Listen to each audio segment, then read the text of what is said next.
Hey, and we're live. This is John Moran with Solutions 8, and today I'm going to be hosting and Ask Me Anything. And so I don't really have a very large agenda for this call today, but for the video today. But yeah, just going to be open to any sort of questions or comments that people have, and we'll just kind of go through as many Ask Me Anything questions as we can. I'm going to do this to about 10:25 because I have a meeting at 10:30, so we'll have a good half hour together, and we'll see what I can help with.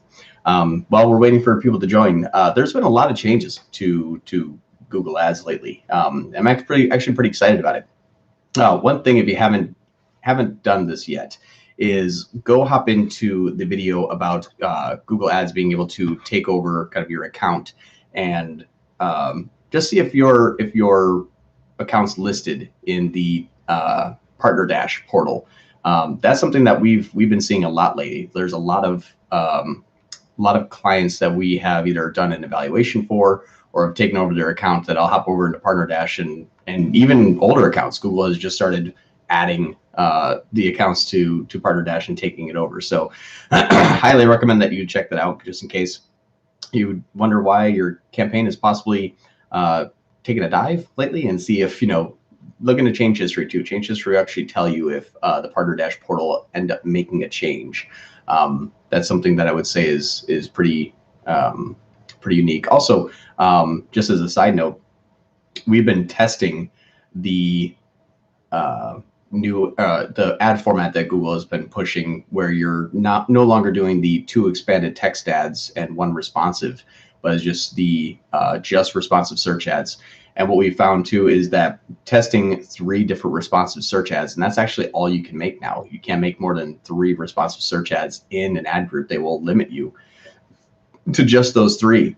But we found that those 3 responsive search ads, for whatever reason, they're performing much, much better than the expanded text ad. I think Google gives priority to the responsive search ad format in terms of impressions and clicks. And so we found that if you're using 3 responsive search ads rather than traditional 2 expanded 1 responsive, it's been getting a lot better exposure, a lot cheaper CPC, a better placement. We found that we can actually bid much lower than the first page bid and still get 5, 6, 7% click-through rates. It's actually pretty interesting. I think that with a good bidding strategy and using those expanded or those responsive search ads, I think Google's kind of rewarding you for choosing the type of ads that they want you to use. So yeah, it's definitely been interesting for this last 6 months. I would say there's a ton of changes. The image extensions, I'm really excited about those. I know that's still in beta, but image extension is going to be, that's going to be a race to the top now on top, absolute top impression share, the number 1 position. Absolute top position, not impression share, but absolute top position is going to be extremely important now. So yeah, those image extensions, that'll probably raise some CPCs, that's for sure.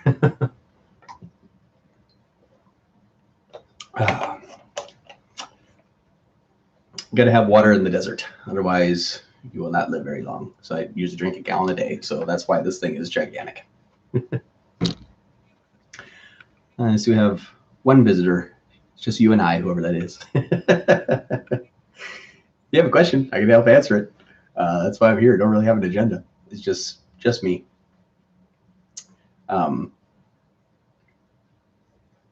See the oh, hello. One thing that's actually kind of interesting too, that we've been seeing quite often, is with the broad match with target CPA bidding. Google looks like they are starting to take a broad match with smart bidding approach to pretty much everything. Match types pretty much gone. I think Cosp did a video about this. I know we have a couple questions. Yes, my smart shopping campaign performance has been deteriorating over the last 4 months in the e-commerce furniture sector. Quick question. 2 things to look for. A, are you running a target return on ad spend goal in the campaign? And B, are there any products there that have gone out of stock that have previously been selling quite a bit? So a lot of times what we'll look at is, especially if you're running smart shopping and you have a target return on ad spend goal, you'll have probably 20% of your products, or maybe even less, depending on how many SKUs you have, is responsible for 80% of the sales. But then as soon as, 2 products that are selling the most go out of stock, the whole campaign just kind of takes a dive, because it has to switch over and say, aha, these other products that have not been tested before have some good activity, and they'll just start putting a bunch of ad spend to those. So you might see some deteriorating performance if anything has gone out of stock. It depends, depending on the deteriorating performance, is the impressions going down and the clicks going down and the sales going down, or what's exactly happening? And Qasim, I would say 48 chucks of wood is how much wood a woodchuck chuck, a woodchuck could chuck wood. So that's the answer, 48. Makes sense. Stock is constantly changing, evolving. Yeah. So Google needs consistency. That's what Google relies on. Google relies on a set group of audience members, lookalike audience, not just saying like these 19 people, but these people that have this, age, sex, location, affinities, interest, actively researching or planning these keywords that match that product, yada, yada, yada, yada. And it needs that consistency. So keeping items in stock is more important than anything else. That longevity, Google says it takes 2 to 3 weeks to start to gain impressions and clicks and performance, and another 2 to 3 weeks to evaluate its performance. And what it's doing over that 45-day period is identifying what's going to sell to a widest audience quickly for the lowest cost per click with the least amount of competitiveness in the quickest amount of time. And once it finds those products, it just starts to sell more and more. But if that goes out of stock, it says, oh, time to restart. And so it starts changing over to different products. ROAS is reducing and average CPC has gone up, albeit haven't used target ROAS campaign was working so well. Few things. You can put yourself into sort of what they call like a emergency mode. So if you would like, you could set a target return on ad spend goal in your campaign now. And what that will do is kind of lock it into the most amount it can spend for the return on ad spend that it can get. So as an example, if you're spending $100 a day and you have a ROAS goal of, let's say, 400%, that $100 a day might go down to like $46 a day, but you'll probably reach close to that goal or achieve that goal. But you won't scale past that. And especially if products go out of stock again, new products that you're marketing for that have good performance, that they go out of stock, your campaign could possibly just completely die. Because Smart Shopping campaign uses the maximize conversion value bidding strategy. That's what it's trying to do. There's obviously no other way to run it. So if you're using maximize the conversion value with a target return on ad spend goal, it's going to just focus on whatever products that it can sell. So because you have stock that's constantly evolving and changing, you're actually kind of working against the algorithm just inadvertently, because that algorithm says, okay, what is going to be the what are going to be the ones that I can consistently sell? And when that keeps changing, it keeps relearning. So every new product that goes out of stock, you essentially kind of reset the performance of whatever that campaign used to sell. If you used to spend $100 to make $100, and you can do that 10 times a day, once that stops, it says, okay, now try to find a new one. And then so that the algorithm essentially keeps testing other products. Let's see if there's anything else. What I also would do is, if it's constantly changing, set a target return on ad spend goal in that campaign now. Set it to whatever you think is profitable. Remember LTV. LTV is extremely important, because not only can you have your first purchase, but if you have people that make a multiple purchases throughout a year, if your average purchase per customer is 1.65 as an example, multiply your average cart value by 1.65, and that's going to be your return on ad spend goal. That's going to be the number that you have to either divide by 4 and then find that that's your 400% ROAS mark. So what you do is set a target return on ad spend goal now. Leave it go for a minute, and that could really mean anywhere between 5 days and a month. But leave it go until it hits that good performance, and then what you want to do is take all of the other products in that campaign that have not been that are not selling currently or below the ROAS goal, stick it into a different campaign, and let that run without a target return ad spend goal. And what that will do is you'll have one campaign that at least is making you money in return and is not hemorrhaging money, while you're testing other products, and balance the daily ad spend so that they're even. So you're making, let's just say making $50 a day profit over here. We'll put $50 a day into the other campaign to find other products that will sell, without a return on ad spend goal. And then once you find those products to sell, move those into the better campaign, the one that has a target return ad spend goal, because the other campaign is going to run without prejudice. Essentially, it doesn't matter what products sell or not, it's just going to run, and then you'll find the products that naturally sell, because maximize conversion value is going to bring that kind of cream rise to the top. Stick those into the other campaign, so you always have one campaign with a target ROAS goal, set it at like $500 a day with a 400% return ad spend goal. It might spend 50, might spend 100, who knows? And then just keep funneling products back into that new campaign with your learning campaign. Hey, Yvonne, what remarketing audience is better? The one from Google Analytics or the one from Google Ads Remarketing tag? I would say Google Analytics, because Google Analytics, you have a lot more customization capabilities. So with Google Ads Remarketing tag, you can say, people that have been to this page, but not this page, or people that have, watched this YouTube video, but, did not convert, or watched this YouTube video, but not that YouTube video. I would use them in different facets. It's not necessarily one's better than the other, but what capabilities are you looking for? If you say, I want to exclude everybody that has been to my site but has left in less than 10 seconds duration. So now that's a bounce audience. You're going to exclude the bounce audience. So if you've been to the website and you left, means your session duration is less than or equal to 10. That's the audience that have come to your site and bounce. So don't remarket to that audience, and that's only possible inside of Google Analytics. It's not possible with your Google Ads Remarketing tag. There's no functionality, there's no capability to create that audience. So if you build that in Analytics, you can import that into Ads, and you can also use the Google Ads Remarketing tag as well. So if I want to be super ninja, I would say Analytics exclude bouncers and people that have made it to the cart but not the thank you page. So people that have added items to cart and haven't bounced, that's a good exclude audience. And then I'm going to go over to Google Ads and build an audience that said people that have visited or people that have viewed this ad, this YouTube ad, and not this YouTube ad. So those are your bottom of the funnel audience. The people that view one YouTube video and they've gone to the site but they didn't bounce and they add them to an item to a cart. That's how you can combine those two audiences to say include these people but exclude those people, and build a different campaign that shows them a different video, as an example. Best tips for working with a very limited ad budget? Yes, I would say start extremely bottom of the funnel in search. If you're looking for kind of colder traffic, it depends on how limited that budget is. If the budget's extremely limited, like if you're talking, maybe $200 a month, possibly just do remarketing. Remarketing is going to be a great way to say, hey, I have all the traffic that I'm needing, but I need to know, what their audience is, what the affinities or in market audience segment looks like, who's my purchasers.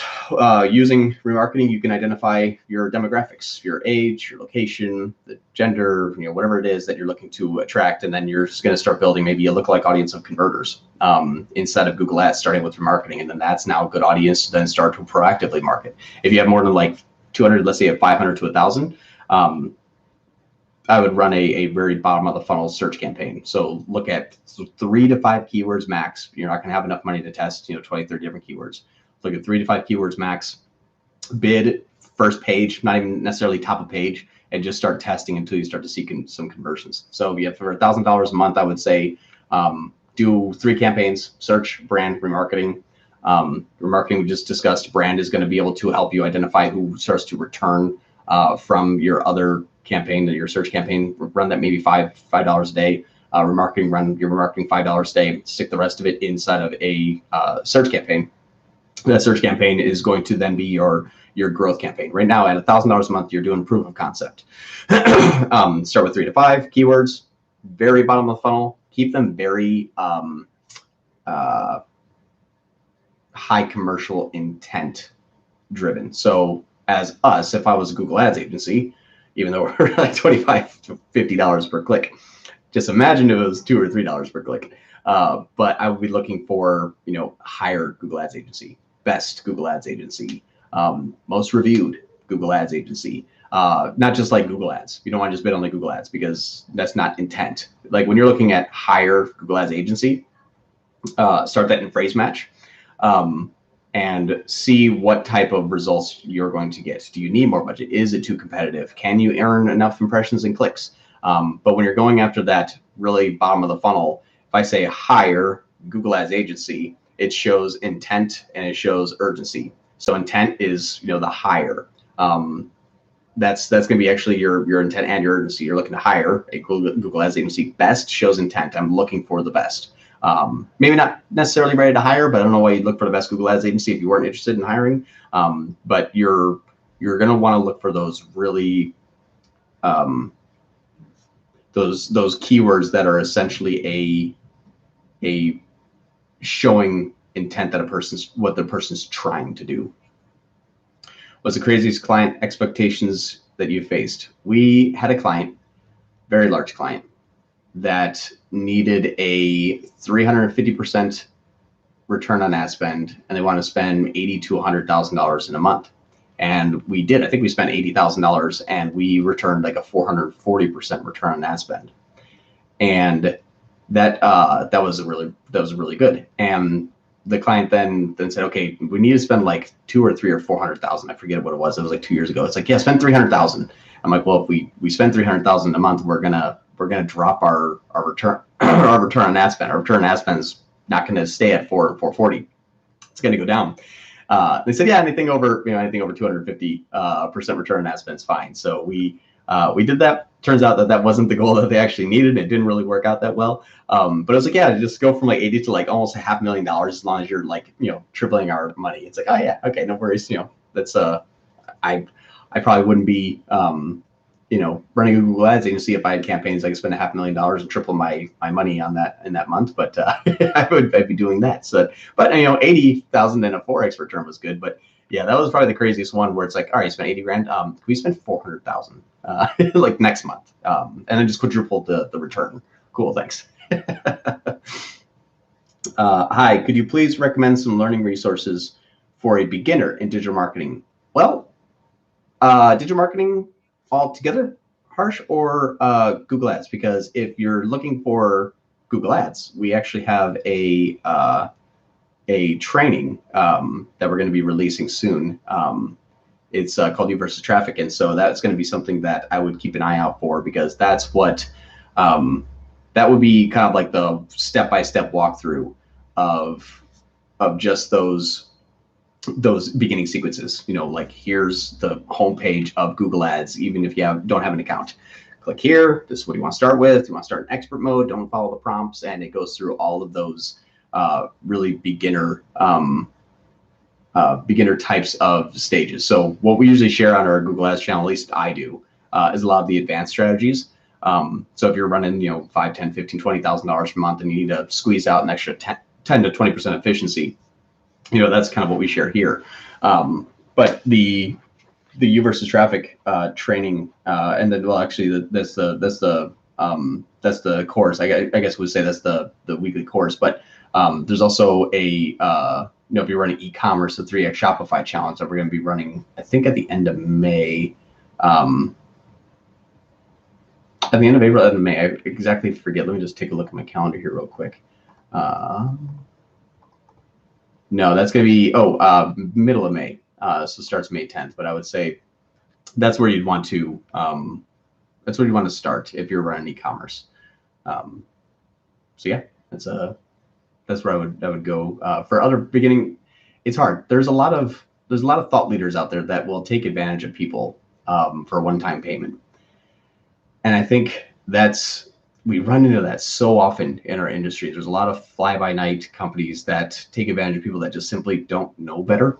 And it's really disheartening to see. It gives us a bad name, because when you sell the course, you feel like, you're gonna be lumped in with the people that are like, yeah, click this button 16 times and money will just shoot out of the sky. Like that's what a lot of people sell. And I see it on a lot of YouTube channels as well. It's leading people down the wrong path. They get a bad taste in the mouth, and they burn their own industry because they don't know what they're doing, and they're teaching people other strategies that don't know what they're doing either. And so you have kind of the blind leading the blind, but just money exchanging hands. And so that's part that is really disheartening to see. So we're we're expanding our agency into education. because we have the track record and the experience and actually the results that we can share live and prove it. So yeah. How did you start with marketing? So interestingly enough, my family owned a I guess we would say it's a kind of a direct response marketing agency for the automotive space. And the automotive space is, if you can market yourself well in the automotive space, you're 10 years ahead of anybody else. The automotive space is the most aggressive marketing industry I've ever seen. And that's because you have 10 car dealerships all in a 1 mile radius.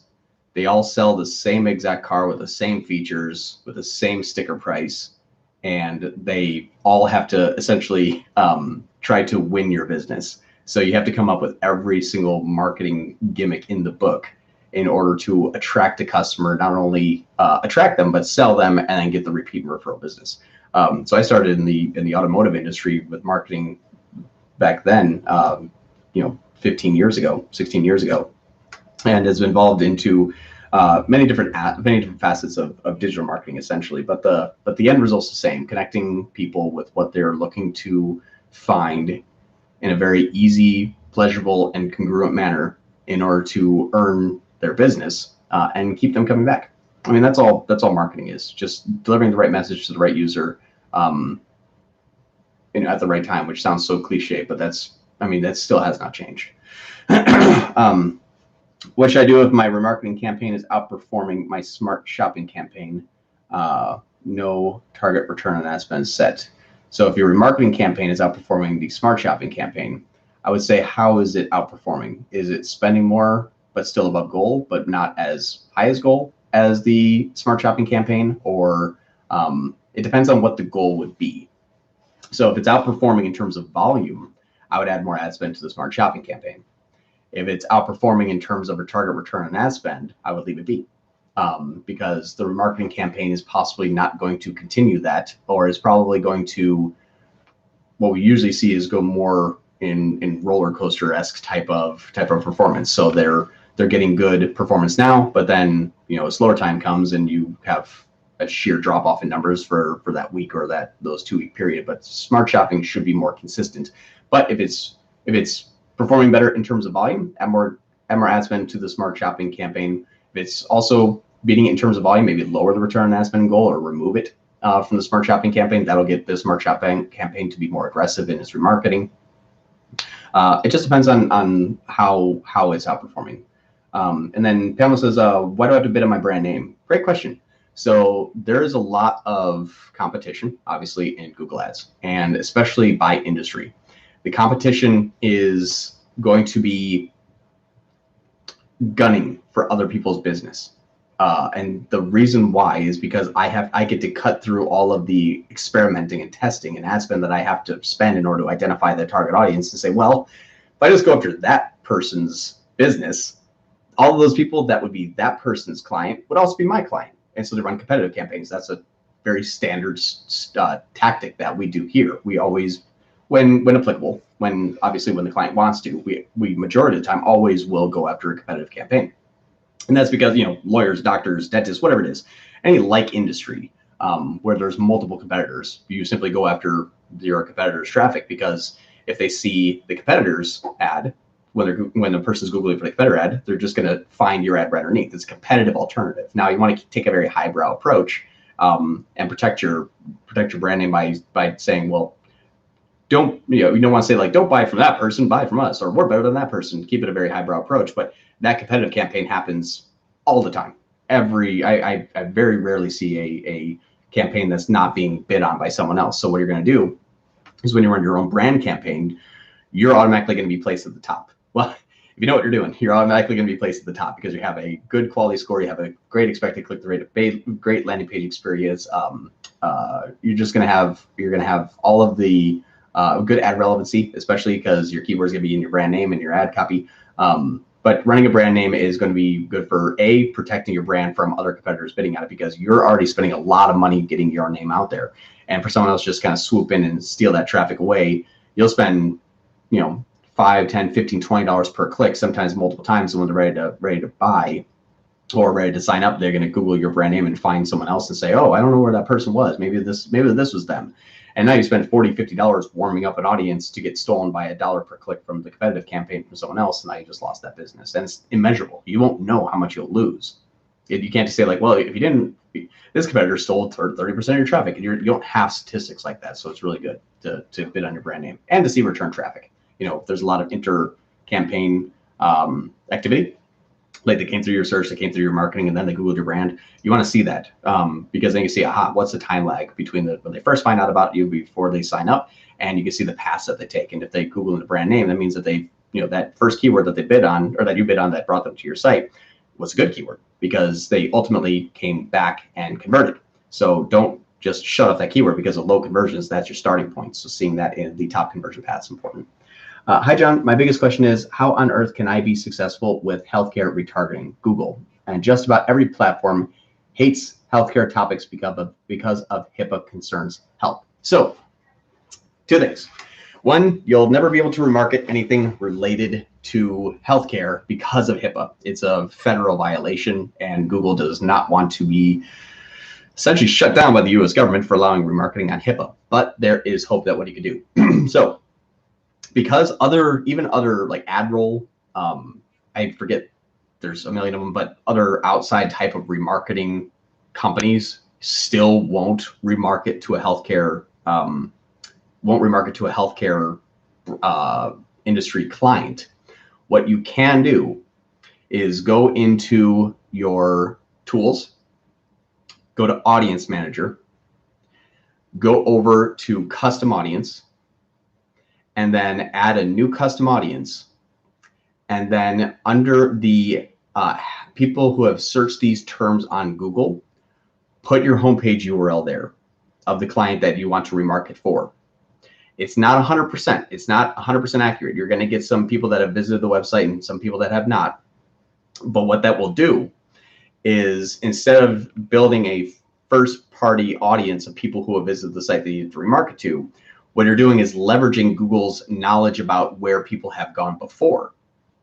And if they've gone before to your website, that should be in your custom audience of people who have typed that term in on Google. And because the Google search bar is the same as the Google URL bar, if you type in a URL up in that URL bar and hit enter, or you visited that site before, if they've Googled that website, Google says, aha, people have gone to Google. They type in, abchealthcare.gov, or sorry, .org. That's the website for your client, let's just say, and they've then clicked on your organic listing and been to your website. It's a good way to find people that have searched for a brand name that have been to the website. So use that as a custom audience, and then use that custom audience as a remarketing ad. Now, it's not going to be 100%. Google basically says that it's going to try to find those people and also very similar like audience. So it's going to be like running a remarketing campaign with expansion turned on, but it's the best way that we've seen to remarket to an audience in the healthcare industry without violating HIPAA, because we're simply just saying, hey, we know that you've been to this website, just so happens to be ours.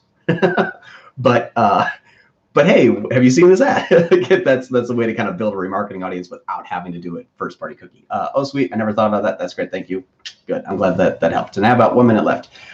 Any tips on writing text ads? So if you're an agency, use the website and use the keyword as many times as possible in the ad copy. It goes against every creative juice your brain can pump out, but Google loves it. Ad relevancy means the keyword's in the ad. So use the keyword in the ad as much as possible, especially now that we're running with responsive search ads. It's expanded text ads, so kind of gone by the wayside. Add those keywords in the title and the headlines and descriptions as relevantly as possible. And then for your call to actions or unique selling proposition, unique value proposition, use what's on the website, because that's going to be your landing page experience score. So ad relevancy says, is your keyword mentioned in the ad? Landing page experience is your website fast? Are they staying long? Is it low bounce? But also, is the ad copy and the keywords that you're bidding on the website as well. So take your call to actions and your unique selling proposition, unique value proposition, like, hey, free shipping and next day delivery, or been in business 25 years, or free action plan. Anything that's a good call to action or unique selling proposition, pull that off the website and put in the ad copy, and then make sure your keywords are in the ad copy as well. So you're pulling from both sides because Google's going to rate you on a few things. Your quality score is your overall score as an aggregate total weighted a little bit differently from your ad relevancy score, your expected click-through rate score, and your landing page experience score. Expected click-through rate is just your bids and budget. Ad relevancy is how many keywords are in an ad copy. Landing page score is your website up to speed and obviously getting good traffic engagement when they visit, but is the landing page content also matching up with the ad and the keyword? So make sure it's very consistent and congruent. If I type in, best dentist, I want to look up and see best dentist in the headline, and when I click on it, I'm going to go to a landing page that says, welcome to the best dentist in Phoenix. You can kind of see how that works. Google's rewarding people, mainly agencies, obviously. Google rewards them with a good congruent experience because that means it's good for their users. The user's like, I just type it in, I see the ad, I see the website. This is great. I love Google. And Google rewards us with a better position for lower cost per click with more traffic, and yada, yada, yada, yada, yada. So that's a way to do that. And hey, coming up on time. I think it's my second live that I've ever done. And actually first ask me anything. So I appreciate everyone's questions. And yeah, if you're not subscribed to the channel, please do so because we are trying to share all of our knowledge with the world. Probably a bad idea or just giving away all of our trade secrets, but everyone else becomes the victor. So yeah, thank you so much, everyone. And this is John Moran Solutions 8. Thanks. Bye.